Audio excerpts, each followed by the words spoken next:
Bonjour à tous, on commence ce tour de la presse sportive par l'explosion de joie à Valence hier soir. Pour l'année du centenaire du club, les Valencians se sont qualifiés pour la finale de la Coupe du Roi après une victoire 1-0 contre le Betis Séville à Mestalla.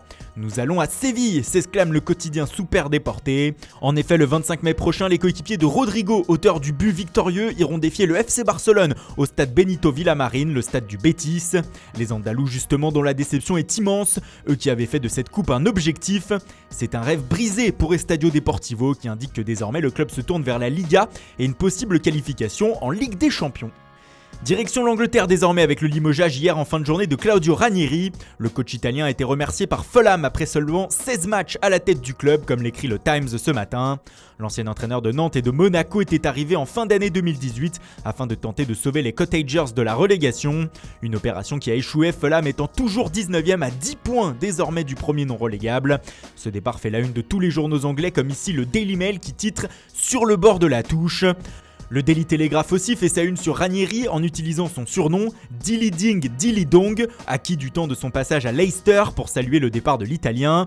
Mais le très sérieux journal britannique évoque aussi ce matin l'avenir de David De Gea à Manchester United. Selon le média, le gardien espagnol demande un salaire de 500 000 livres par semaine, soit 582 000 euros, afin de prolonger son contrat avec les Red Devils. L'ancien portier de l'Atlético juge que pour ses services rendus au club, il mérite d'avoir le même salaire qu'Alexis Sanchez, qui est le joueur le mieux payé de Manchester. À voir désormais si les dirigeants mancuniens répondent favorablement à cette demande. Ces derniers se penchent aussi sur le poste d'entraîneur pour la saison prochaine. Et selon le Mirror, il n'y a plus de doute, Ole Gunnar Solskjaer devrait devenir le coach permanent de MU dans les prochaines semaines. Avec 12 victoires en 15 matchs depuis sa nomination, il impressionne tout le monde à Old Trafford et c'est logiquement qu'il devrait être conservé. On reste outre-Manche avec un autre club à la recherche d'un entraîneur, Chelsea. Maurizio Sarri ne fait plus l'unanimité du côté de Stamford Bridge et depuis quelques semaines, le nom de Zinedine Zidane revient dans l'actualité du club londonien. Selon le Sun, le français serait la priorité des Blues, mais pour le tabloïd, Roman Abramovich va devoir se dépêcher s'il veut attirer le champion du monde 98 sur son banc. En effet, la Juventus Turin pourrait le devancer afin de succéder à Massimiliano Allegri, le coach italien qui ne supporte plus les attaques contre lui selon le Corriere dello Sport.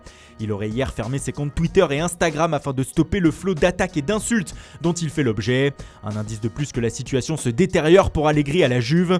Mais le Corriere revient aussi sur l'affaire Mauro Icardi qui a pris une autre tournure hier soir. On a assisté à une tempête d'amour pour le quotidien. En effet, l'attaquant argentin a posté un très long message sur Instagram hier où il indiquait qu'il allait rester à l'Inter Milan comme le relaie la Gazzetta dello Sport. J'ai toujours décidé de rester par amour pour ses couleurs. J'ai repoussé beaucoup d'offres qu'un joueur professionnel aurait difficilement pu refuser, surtout à ces conditions, a écrit Icardi. Cependant, cela a déclenché une nouvelle polémique, une énième déchirure au sein du club. En effet, dans ce message, l'Argentin a répondu aux propos de son entraîneur Luciano Spalletti un peu plus tôt en conférence de presse.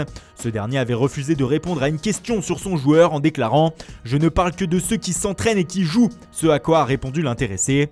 Je ne sais pas si en ce moment, il y a de l'amour et du respect envers l'Inter et envers moi de la part de certains de ceux qui prennent les décisions. Je ne sais pas s'il y a de la part de certains la volonté d'agir et de résoudre les choses seulement et exclusivement par amour pour l'Inter. Bref, l'ambiance n'est pas au beau fixe en Lombardie. Et on termine par le défenseur central du Real Madrid, Sergio Ramos.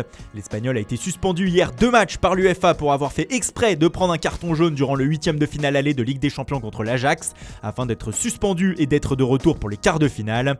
C'est ce qu'avait avoué Ramos. Eh bien, il ne sera de retour que pour un éventuel quart de finale retour, ce qui pourrait pénaliser les merengues. Pour As, le capitaine madrilène a fait un aveu suicidaire qui pourrait coûter cher à son club.